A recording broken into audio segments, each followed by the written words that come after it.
Baik, pengakuan Siti Aisyah. Kita bayangkan bahawa jiwanya akan terseksa sekiranya amalan sedekah itu tidak dapat dilakukan.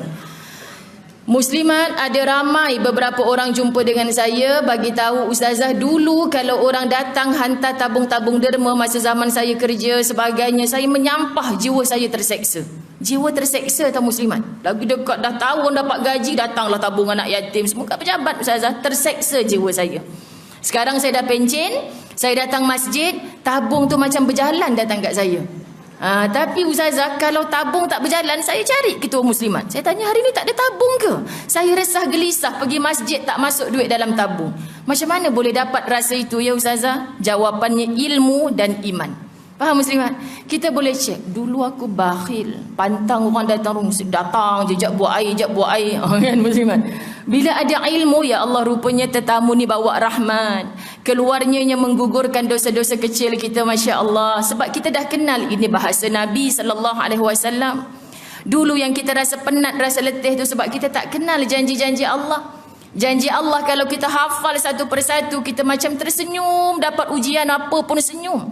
Sebab setiap kali ujian itu Allah sedang hantarkan kasih sayang.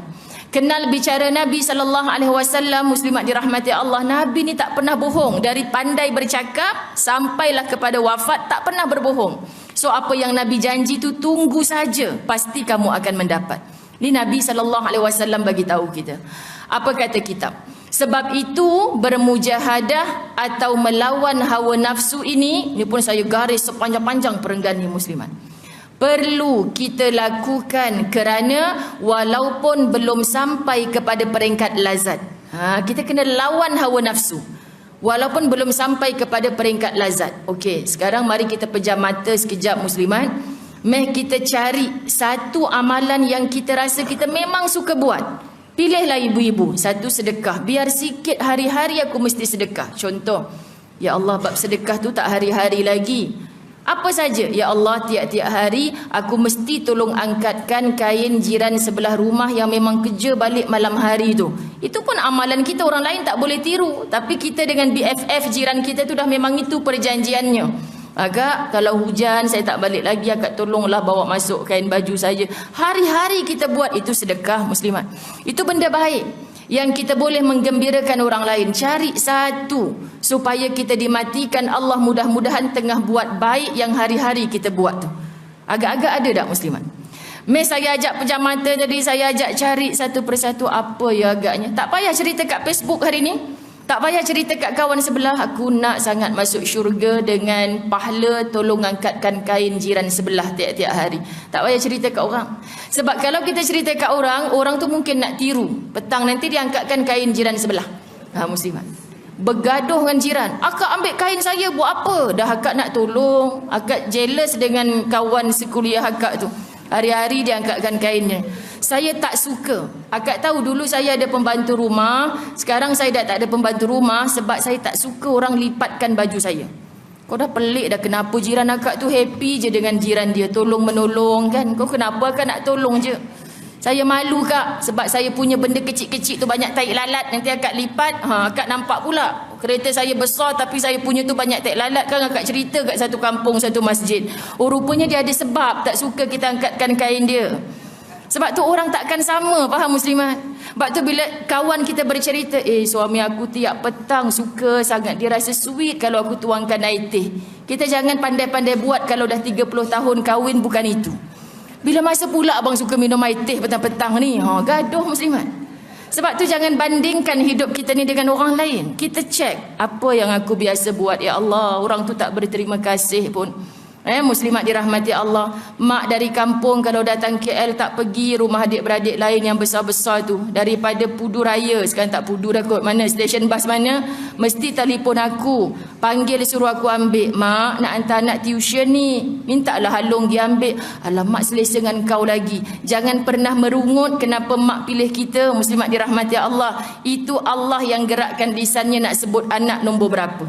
Faham muslimat? Sebab tu kadang-kadang kita kata, kenapa mak asyik cari kita je, tak cari Along pun. Allah yang gerakkan lisannya nak selesa dengan anak yang mana. Masya Allah muslimat. Cara ini ya Allah nak pujuk hati Tuhan. Kalau ini boleh membuka pintu syurgamu untuk aku, Engkau ikhlaskanlah hati ni ya Allah. Bantu aku. Sebab kita tak tahu amalan yang mana yang boleh jadi lazat kepada kita muslimat, dan akhirnya solat kita tak layak masuk dalam syurga, ibadah kita yang lain tak layak masuk kita dalam syurga, tapi sebab kita tak pernah merungut didatangi mak daripada kampung, contoh muslimat, itulah membuka pintu syurga Allah untuk kita.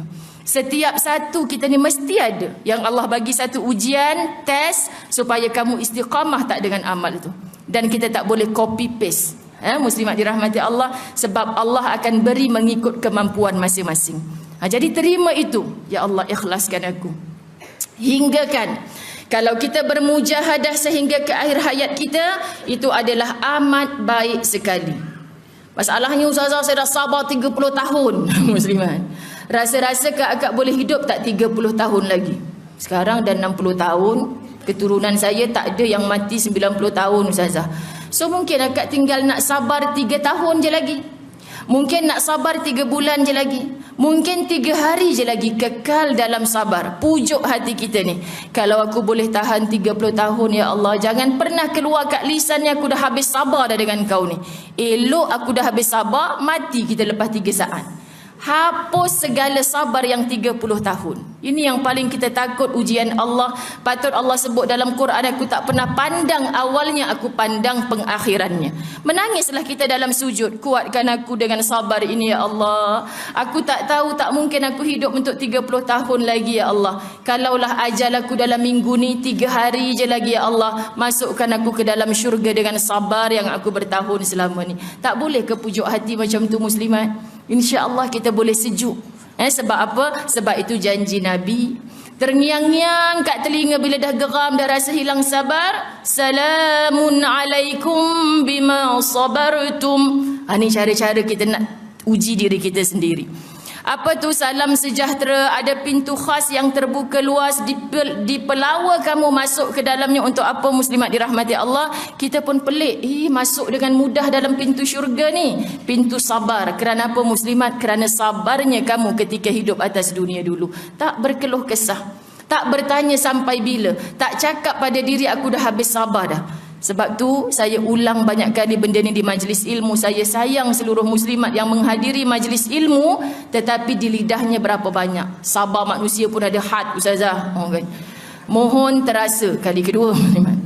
Walaupun hingga saat itu kita belum dapat kelazatan, walaupun hingga saat itu kita belum dapat kelazatan dan melakukan kebaikan. Kita bukan Aisyah, betul muslimat dirahmati Allah, tapi kita nak masuk syurga ikut Aisyah. Kita tetap diberi ganjaran pahala kerana kita dianggap orang yang terus berjuang. Kan banyak hantu-hantu. Hantunya apa muslimat? Surah An-Nas kata minal jinnati wan nas. Jinnya dia bisikkan was-was kejahatan. Banyak lagi pahala lain kau boleh buat. Dengan sabar menghadap orang macam ni. Kadang-kadang jin tak bisik, jin pun letih dengan kita.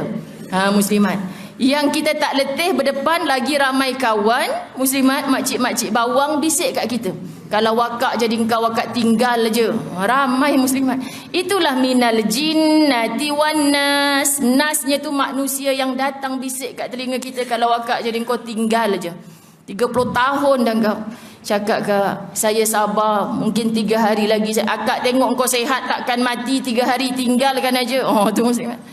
Kita kalau jumpa orang macam ni, kadang balik kampung, dalam ramai-ramai kita jumpa tu seorang bisik kat kita, ya Allah Tuhan, tak ziarah mak saudara aku, kan? Kena ziarah juga ni, muslimat. Kena hantar juga buah tangan kat dia. Dia cakap apa pun senyum.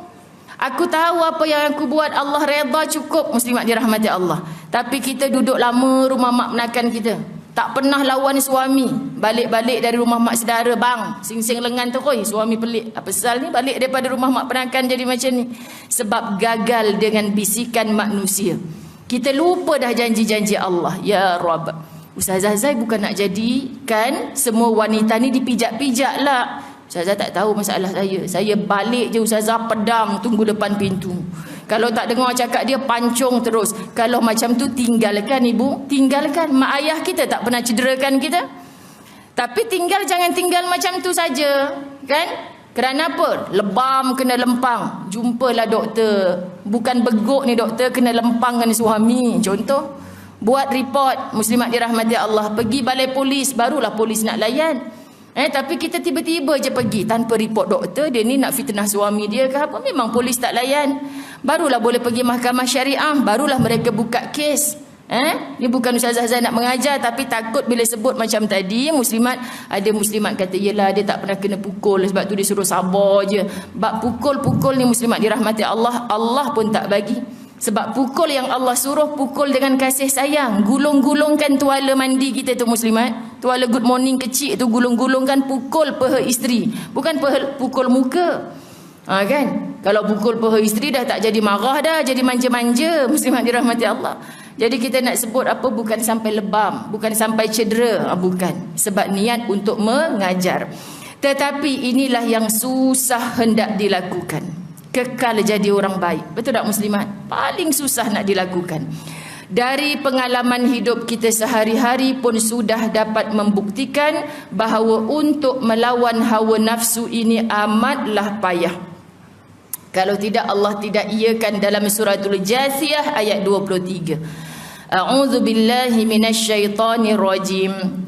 Afara'aita man ittakhadha ilahahu hawahu wa adallahu Allahu ala ilm. Adakah kamu melihat orang yang menjadikan hawa nafsu sebagai tuhannya dan Allah membiarkannya menurut pengetahuannya? Ada orang pagi tadi pun saya menulis muslimat. Kadang-kadang kita buka Facebook, kita tahu orang tu berbahagia dengan salah yang dia buat. Ustazah boleh sengih macam ni, geramnya saya. Dia buat salah ni, Allah tak reda apa yang dia buat ni. Muslimat, Allah memang sengaja membiarkan dia macam tu. Meremang bulu roma ni. Kita jangan nak dibiarkan oleh Allah kekal dalam maksiat dan dosa. Sebab orang yang Allah sayang, Allah tarik dia ke jalan-jalan Allah. Nak tarik dalam keadaan dia lupa Allah, kadang-kadang berada di puncak nikmat yang tinggi, Allah jatuhkan dia sekejap. Dengan jatuh sekejap tu, ya Rabb. Betul musliman? Patut surah At-Tahrim bila cerita tentang tubu, bertaubatlah kamu taubatan nasuha. Taubatlah kamu dengan taubat nasuha. Orang yang bertaubat nasuha muslimat berazam untuk tak buat lagi maksiat yang dia pernah buat. Jadi bila kita bertaubat nasuha, kita pergi Mekah, berjaya masuk Raudah di Madinah, di Mekah dalam Hijrah Ismail, kita berdoa di tempat-tempat yang mustajab doa. Saat kita berdoa minta keampunan dari Allah, saat itu kita telah pun berpisah dengan maksiat yang kita buat. Faham muslimat? Sebab tu minta maaf sebut, satu ketika dulu belum zaman ada WhatsApp, saya dah mula mengajar, muslimat dirahmati Allah, ada seorang kakak ni. Ustazah, saya dengar kuliah satu ustaz ni, takut nak datang lagi. Kenapa kak? Dia kata orang yang sembahyang tapi tak tutup aurat, sembahyang dia Allah tak terima. Tu dia muslimat. Saya senyum je lah. Tak salah dia cakap macam tu muslimat, ada sebab dia cakap macam tu. Jadi kita, Ustazah macam mana nak saya ni sembahyang tak tinggal tapi susahnya nak pujuk tak tutup aurat lagi. Kak, jangan akak cerita ke anak akak bab tu, kompom-kompom dia akan jawab, okey mama, lepas ni tak payah solat dah. Solat pun Allah tak terima, buat apa solat? Sebab tu cara dakwah ni kena betul dengan siapa kita bercakap. Ustaz tu bercakap secara umum. Faham muslimat dirahmati Allah? Jadi kalau kita tak taat kepada Allah, sedang meninggalkan maksiat kepada Allah, muslimat dirahmati Allah, kalau kita mengatakan diri kita bertaubat, tinggalkan. Saat kita kata kita bertaubat, kita masih bermaksiat.